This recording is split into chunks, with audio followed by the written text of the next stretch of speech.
بسم اللہ الرحمن الرحیم۔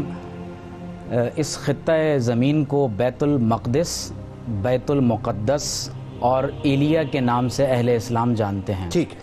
اس خطے میں 1000 انبیاء کرام علیہم السلام کے مزارات ہیں۔ مسجد اقصی جو اس روئے زمین پر اللہ کی عبادت کا دوسرا گھر، جسے اللہ کے فرشتوں نے سب سے پہلے تعمیر کیا۔ حضور علیہ السلام سے پوچھا گیا یا رسول اللہ صلی اللہ علیہ وسلم، اللہ کی روئے زمین پر پہلی مسجد کون سی ہے؟ فرمایا خانہ کعبہ۔ فرمایا اس کے بعد نبی کریم صلی اللہ علیہ وسلم ارشاد فرماتے ہیں کہ اس کے بعد 40 برس کے بعد مسجد اقصی کو تعمیر کیا گیا۔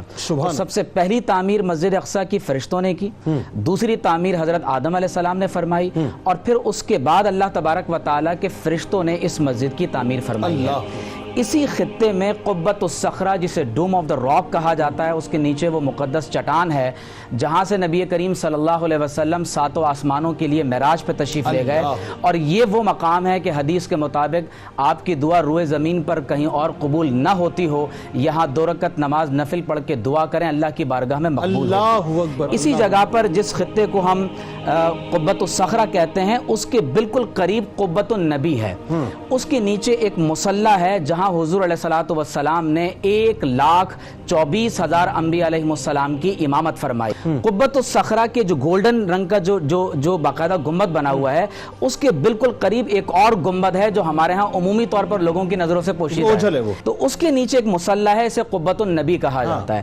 پھر اسی کے ساتھ ہی متصل، جس کا آپ نے بار بار ریفرنس دیا کہ ویلنگ وال ہے، ویلنگ وال کے ساتھ ہی ایک مسجد براق۔ میں بہت تاریخی طور پر ایک بات کہ یہاں پر وضاحت کرتا چلوں، مسلمان اس کو محض دیوار گریہ سمجھتے ہیں، یہ مسلمانوں کے نزدیک دیوار گریہ نہیں ہے، ہم اسے حائط البراق کہتے ہیں۔ ہم اسے دیوار براق اس لیے کہتے ہیں کہ معراج کی شب حضور علیہ السلام کا براق اس مقام پر آ کر ٹھہرا، اور اسی کے ساتھ ایک مسجد براق ہے۔ اس مسجد براق میں ایک حلقہ موجود ہے، اور 1,24,000 انبیاء علیہ السلام جب کبھی مسجد اقصی تشریف لائے ہیں، انہوں نے اپنی سواری کو اسی حلقے کے ساتھ باندھا، اور حضور علیہ السلام نے بھی اسی جگہ اپنے براق کو جو ہے وہ حضرت جبریل علیہ السلام سے بنوایا۔ بحیثیت ایک ریلیجن ہم یہودیت یا جوڈائزم کے خلاف نہیں ہیں۔ ہمارا جو بنیادی موقف ہے وہ یہ ہے کہ جب آپ مسلمانوں کے اس خطہ زمین کے بارے میں بات کرتے ہیں تو اس حقیقت کو جان لیجئے کہ دنیا کے 3 مذاہب کے لیے یہ جگہ بہت اہمیت کے حامل ہے۔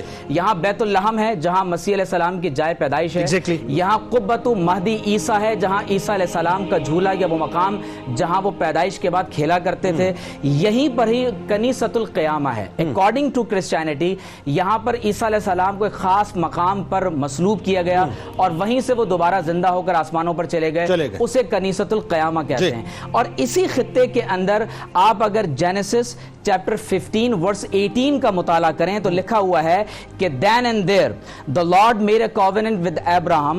اسی وقت خدا نے ابراہیم علیہ السلام سے ایک وعدہ کیا، He said I promise to give your descendants all this land from the border of Egypt to the river of Euphrates۔ کہ خدا نے حضرت ابراہیم علیہ السلام سے یہ وعدہ کیا کہ میں آپ کی نسلوں کو دریائے نیل سے دریائے فرات تک کا ایک حصہ بطور حکومت عطا فرماؤں گا۔ نیل مصر میں ہے، فرات عراق میں ہے۔ قابل توجہ بات یہ ہے کہ اللہ تعالیٰ نے یہ پیشن گوئی ابراہیم علیہ السلام کی نسل میں حضرت اسماعیل علیہ السلام کی اولاد میں پوری فرما دی۔ It is a declaration of war against Islamic states۔ کہ آپ جب یہ کہتے ہیں کہ ہمیں مصر سے فرات تک اپنی حکومت قائم کرنی ہے، مجھے آپ یہ بتائیے کہ 1917 میں جب جنرل ایلن بی سلطنت عثمانیہ کے اختتام کے بعد آپ دیکھتے ہیں کہ جب وہ ایک آزادانہ طور پر بیت المقدس میں اسرائیلی فوجوں کے ساتھ داخل ہو رہا ہے، دوسری طرف آپ دیکھتے ہیں کہ 48 میں جا کر اسرائیل کا قیام ہوتا ہے، 67 میں عرب اسرائیل وار ہوتی ہے۔ اب آپ یہ دیکھیے کہ اس کے بعد جب آپ دیکھ رہے ہیں تو اسرائیل ایکسپینڈ کر رہا ہے۔ وہ لوگ جو یہ سمجھتے ہیں کہ یونائٹڈ نیشنز یا OIC کے ذریعے سے اس پرابلم کو ریزالو کیا جا سکتا ہے، وہ اس کو تاریخی تناظر میں دیکھیں۔ اب آپ دیکھیں کہ 2 باتوں کو یہاں ہمیں سمجھ لینا چاہیے۔ آخر یہودی مسلمانوں کا کشت خون کر رہے ہیں، وہ بمباری کر رہے ہیں، انہیں کسی عالمی قانون کی، کسی مذہب کی، کسی انسانی حقوق کی کوئی ان کے پیش نظر بات نہیں ہے۔ اور یہاں میں بار بار وضاحت کر رہا ہوں کہ یہاں یہودیوں سے مراد زائنسٹ ہیں، اشکنازی جوز ہیں، جو مسلمانوں کا کشت خون ہی نہیں کر رہے بلکہ پوری دنیا کو تہو بالا کر رہے ہیں۔ وجہ کیا ہے؟